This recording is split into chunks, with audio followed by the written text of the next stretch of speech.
بسم اللہ الرحمن الرحیم۔ قرآن کریم سورۃ الانعام آیت نمبر 54 ہے۔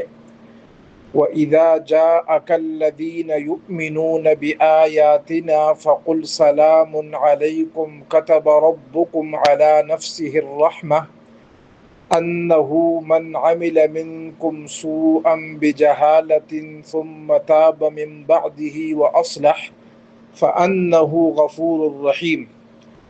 اور جب تمہارے پاس وہ لوگ آئے جو ہماری آیتوں پر ایمان رکھتے ہیں، یعنی صحابہ، تو ان سے کہو سلامتی ہو تم پر، تمہارے پروردگار نے اپنے اوپر رحمت کا یہ معاملہ کرنا لازم کر لیا ہے کہ اگر تم میں سے کوئی نادانی سے کوئی برا کام کر بیٹھے پھر اس کے بعد توبہ کر لے اور اپنی اصلاح کر لے تو اللہ بہت بخشنے والا بڑا مہربان ہے۔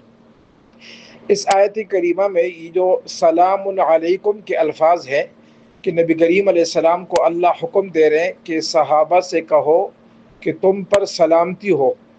امام قرطبی رحمہ اللہ سمیت دیگر مفسرین نے یہاں دو مشہور اقوال ذکر کیے ہیں۔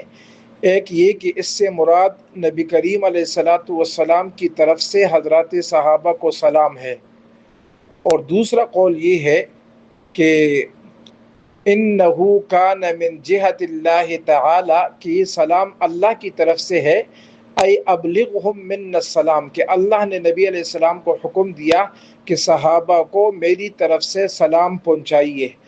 پھر فرمایا وعلی الوجہین، دونوں صورتوں میں ففیہ دلیل علی فضلہم ومکانتہم عند اللہ تعالی، یہ صحابہ کی فضیلت اور مقام پر دلیل ہے کہ اللہ کے ہاں صحابہ کا مقام اور مرتبہ کیا ہے۔